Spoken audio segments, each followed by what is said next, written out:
Hello friends, TNPSC group 4 2022 கேட்ட ஒரு question வந்து பார்த்துடலாம். செவ்வகத்தின் நீளம் 3x+2 அலகுகள் மற்றும் அதன் அகலம் 3x-2 அலகுகள் எனில் அதன் பரப்பளவை காண்க அப்படின்னு கொடுத்துருக்காங்க. x = 20 அலகுகள் அப்படின்னு கொடுத்துட்டாங்க. ஓகேங்களா, ரொம்ப ஈஸி தான். x = 20 கொடுத்துட்டாங்க. அப்போ என்ன பண்ணணும்னா, ஃபர்ஸ்ட் இது ரெண்டுத்துலேயும் கொண்டு போய் அப்ளை பண்ணி இதை வந்து நம்ம ஒரு நம்பராக கன்வெர்ட் பண்ணிக்கலாம். ஓகேங்களா, இப்போ வந்துட்டு நீளம் L = 3x+2 கொடுத்துருக்காங்க. எக்ஸுக்கு பதிலாக 20 அப்ளை பண்ணால் 3 × 20 + 2 = 62 கிடைக்கும். ஓகேங்களா, அதே மாதிரி தான் அகலம் வந்து 3x-2 கொடுத்துருக்காங்க.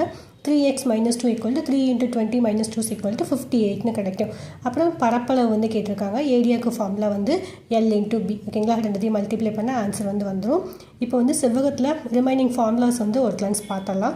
Areas = L × B. ஓகேங்களா, சர்க்கம்ஃபரன்ஸ் சுற்றளவு = 2 × L + B. ஓகேங்களா, அடுத்த டயகனல் ஃபார்முலா தான் அடிக்கடி கேட்குறாங்க. இதே கொஸ்டின் பேப்பரில் செவ்வகத்தை டயகனல் வச்சு லாஸ்ட் ஒரு சம் கேட்டிருக்காங்க. ஓகேங்களா, D = √L² + B². அவ்வளோதான் ஃப்ரெண்ட்ஸ். தேங்க்யூ. பிடிச்சிருந்தா லைக் பண்ணுங்கள்.